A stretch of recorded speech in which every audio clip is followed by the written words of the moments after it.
और अब खबरों में आगे बात करते हैं, जहां पर दिल्ली के सीएम अरविंद केजरीवाल की आज होगी पेशी। शराब घोटाले में राउज एवेन्यू कोर्ट में ये पेशी होगी, जहां पर वीडियो कॉन्फ्रेंसिंग के जरिए पेश होंगे अरविंद केजरीवाल। आज खत्म हो रही है अरविंद केजरीवाल की न्यायिक हिरासत। तो बड़ी खबर आपको बता रहे, जहां पर बता दें कि दिल्ली के सीएम अरविंद केजरीवाल की आज पेशी होगी। शराब घोटाले में राउज एवेन्यू कोर्ट में पेशी होगी और साथ ही वीडियो कॉन्फ्रेंसिंग के जरिए पेश होंगे अरविंद केजरीवाल। आज खत्म हो रही है केजरीवाल की न्यायिक हिरासत और आज एक बार फिर से पेशी होगी। उसके बाद देखना होगा कि आखिरकार इस दौरान क्या कुछ निकलकर सामने आता है। क्या अरविंद केजरीवाल की मुश्किलें अभी आगे और बढ़ सकती हैं? तो आज आपको बता दें कि शराब घोटाले में इस दौरान राउज एवेन्यू कोर्ट में पेशी होगी और वीडियो कॉन्फ्रेंसिंग के जरिए अरविंद केजरीवाल को पेश किया जाएगा और साथ ही आपको बता दें कि इस दौरान देखना भी होगा। और आज खत्म हो रही है अरविंद केजरीवाल की न्यायिक हिरासत। तो इस वक्त की बड़ी खबर आपको बता रहे हैं दिल्ली से, जहां पर बता दें कि दिल्ली के सीएम अरविंद केजरीवाल की आज जो पेशी होगी और इस दौरान अगर बात की जाए इस पूरे मामले को लेकर तो शराब घोटाले के मामले में इस दौरान राउज एवेन्यू कोर्ट में आज ये पेशी होगी और इस दौरान वीडियो कॉन्फ्रेंसिंग के जरिए अरविंद केजरीवाल पेश होंगे, जहां पर आज देखना होगा कि क्या अब आगे और भी ये जो न्यायिक हिरासत है वो बढ़ाई जाती है या राहत मिलती है। आज खत्म हो रही है अरविंद केजरीवाल की न्यायिक हिरासत। तो तक की बड़ी खबर आपको बता रहे हैं, जहां पर बता दें कि दिल्ली के सीएम अरविंद केजरीवाल की आज पेशी होगी और शराब घोटाले में राउज एवेन्यू कोर्ट में पेशी होगी, जहां पर वीडियो कॉन्फ्रेंसिंग के जरिए अरविंद केजरीवाल पेश होंगे और साथ ही आपको बता दें कि आज न्यायिक जो हिरासत है वो खत्म हो रही है। ऐसे में अब देखना होगा कि जिस समय पर पेशी होगी उसके बाद न्यायिक हिरासत जो है वो आगे बढ़ती है या फिर अरविंद केजरीवाल को इस समय पर राहत मिलती है। और ज्यादा जानकारी के साथ हमारे संवाददाता पीयूष तिवारी हमारे साथ में लाइव जुड़ चुके हैं। पीयूष, अगर बात की जाए इस दौरान तो मुख्यमंत्री अरविंद केजरीवाल की आज पेशी होनी है, क्योंकि न्यायिक हिरासत की अगर बात करें तो आज खत्म हो रही है। ऐसे में क्या लगता है, क्या बढ़ सकती है मुश्किलें?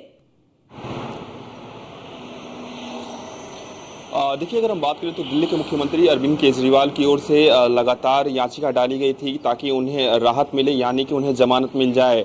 हालांकि आपने देखा कि एक के बाद एक जब राउज एवेन्यू कोर्ट सहित सुप्रीम कोर्ट में भी सुनवाई हुई, तब कहीं न कहीं दिल्ली के मुख्यमंत्री अरविंद केजरीवाल को राहत नहीं मिली थी। ऐसे में पहली बार अगर हम बात करें तो 1 अप्रैल से लेकर 15 अप्रैल तक जुडिशियल कस्टडी में दिल्ली के मुख्यमंत्री अरविंद केजरीवाल को भेजा गया था।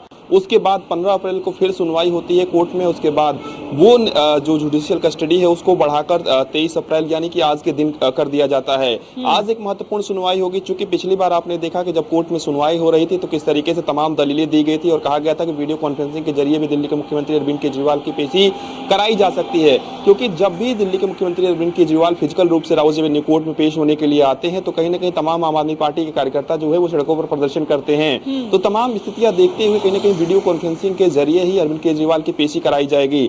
इसके साथ ही चूंकि आपने पिछली बार देखा कि ईडी की ओर से तमाम जो दलीलें हैं वो दी गई और ईडी लगातार यही कह रही है कि अगर दिल्ली के मुख्यमंत्री अरविंद केजरीवाल को इस स्टेज पर जमानत दी जाती है तो निश्चित रूप से जांच को वो प्रभावित कर सकते हैं या हमारी जांच भी प्रभावित हो सकती है। ऐसे में संभवतः जो कयास लगाए जा रहे हैं वो ईडी अरविंद केजरीवाल की जमानत का विरोध करेगी कोर्ट में। इसके साथ ही सबसे बड़ी बात है कि आपने देखा कि एक वक्त में जब राउज एवेन्यू कोर्ट ने अपना आदेश सुनाया तब राउज एवेन्यू कोर्ट की ओर से सीधे तौर पे तमाम आरोपों को खारिज किया गया। कोर्ट ने यह भी कह दिया कि कोर्ट जो है वो राजनीति से प्रेरित होकर कोई भी फैसला नहीं सुनाता है। खासतौर पे जब आपने सुना होगा कि आम आदमी पार्टी के प्रेस कॉन्फ्रेंसेस में या तमाम आरोप ये लगाए जाते रहे कि चुनाव आया है, इस वजह से कहीं न कहीं दिल्ली के मुख्यमंत्री अरविंद केजरीवाल को गिरफ्तार किया गया। तो कोर्ट ने अपने आदेश में सीधे तौर पर उस दौरान भी दिल्ली के मुख्यमंत्री अरविंद केजरीवाल को राहत नहीं दी थी और कोर्ट ने यह भी कहा था कि ईडी जो कार्रवाई कर रही है वो उचित कार्रवाई कर रही है और संभवतः ईडी ने जो साक्ष्य पेश किए थे वो उस पर कहीं न कहीं कोर्ट ने भरोसा जताया था और दिल्ली के मुख्यमंत्री अरविंद केजरीवाल को राहत नहीं मिली थी। ऐसे में आज एक महत्वपूर्ण सुनवाई है और देखने वाली बात होगी कि क्या आज दिल्ली के मुख्यमंत्री अरविंद केजरीवाल को राहत मिलती है या नहीं मिलती है। फिलहाल जो कानून के हमने देखा है, चाहे मनीष सिसोदिया की बात कर ले या फिर संजय सिंह की बात कर ले, न्यायिक हिरासत लगातार बढ़ती चली गई। हालांकि संजय सिंह को अब जाकर जमानत मिली है, तो ऐसे में क्या लगता है, क्या इस दौरान एक बार फिर से जो न्यायिक हिरासत है वो बढ़ सकती है? देखिए, सबसे बड़ी बात है कि ईडी की यही कोशिश रहेगी, क्योंकि ईडी जब भी कोई कार्रवाई करती है या सीबीआई भी जब भी कोई कार्रवाई करती है तो बकायदा पुख्ता जो आधार है वो होता है। हालांकि संजय सिंह के मामले में आपने देखा कि जब आखिरी सुनवाई थी तब ईडी ने किसी भी तरीके से विरोध नहीं किया, यानी कि जो जमानत मांगी जा रही थी संजय सिंह की ओर से उसका विरोध ईडी ने नहीं किया। ईडी ने कहा कि जो हमें पूछताछ करनी थी वो फिलहाल कर चुके हैं और आगे भी अगर हमें पूछताछ करनी होगी हम करेंगे, लेकिन एक तरीके से उसका विरोध नहीं किया और संजय सिंह को राहत मिल गई थी। हालांकि अरविंद केजरीवाल का मामला पूरी तरीके से अलग है। आपने देखा कि तमाम गंभीर आरोप ईडी की ओर से अरविंद केजरीवाल पर लगाए गए और सबसे बड़ी बात है कि ईडी ने यह भी कहा कि तमाम जो पासवर्ड्स हैं डिजिटल गैजेट्स के वो अरविंद केजरीवाल नहीं बता रहे हैं। एक दौर में जब शुरुआती सुनवाई हो रही थी तो आपने देखा कि दिल्ली के मुख्यमंत्री अरविंद केजरीवाल ने बाकायदा राउज एवेन्यू कोर्ट में अपना पक्ष रखा था और करीब 5 से 6 मिनट तक उन्होंने अपना पक्ष रखा था। तब वो जो जस्टिस की बेंच ये सुनवाई कर रही थी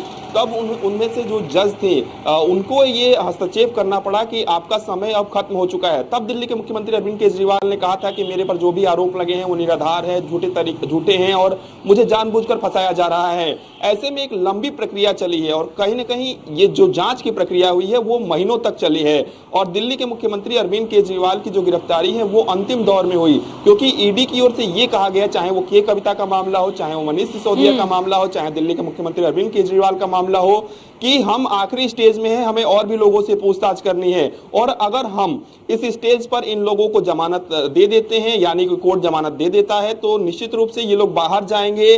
तो जो पूछताछ हुई है, जिस तरीके से हम जांच में आगे बढ़ रहे हैं, उस जांच को ये लोग प्रभावित कर सकते हैं। हालांकि अब पूरा मामला जो है वो कोर्ट में चल रहा है। राउज एवेन्यू कोर्ट में जब वीडियो कॉन्फ्रेंसिंग के जरिए पेशी होगी तब संभवतः पीयूष, इससे पहले ईडी ने यह भी कहा कि पूरी तरीके से सहयोग नहीं कर रहे हैं जांच में अरविंद केजरीवाल और यही वजह है कि न्यायिक हिरासत की मांग बार बार बढ़ रही है।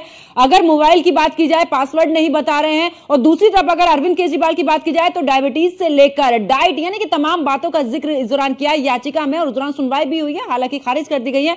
तो ऐसे में अगर न्यायिक हिरासत की बात करें, अगर ऐसे में सहयोग नहीं करते हैं तो जाहिर सी बात है कि अब ईडी और भी समय मांगेगी। बिल्कुल, सबसे बड़ी बात है कि इस पूरे मामले में एक के बाद एक कई महत्वपूर्ण खुलासे हो रहे हैं। हालांकि जो भी जांच एजेंसियां कार्रवाई करती है वो संभवतः कोर्ट के समक्ष तो रखा जाता है, कोर्ट को बताया जाता है, लेकिन पब्लिक डोमेन में उसको इसलिए नहीं रखा जाता है क्योंकि अगर पब्लिक डोमेन में पूछताछ के बारे में क्या कुछ पूछा गया है, क्या कुछ आरोपी ने बताया है, तो एक तरीके से जांच प्रभावित होती है। इस बात से अंदाजा लगाइए कि दिल्ली के मुख्यमंत्री अरविंद केजरीवाल पर जो आदेश आया था, कोर्ट भी एक तरीके से सख्त था और कोर्ट ने यह भी कहा था कि आप अगर मुख्यमंत्री हैं और अगर आप ये सोच रहे हैं कि आपको कोई वीआईपी सुविधा मिलेगी तो ऐसा नहीं है, क्योंकि अरविंद केजरीवाल की ओर से तमाम मांगे की गई थी कोर्ट से।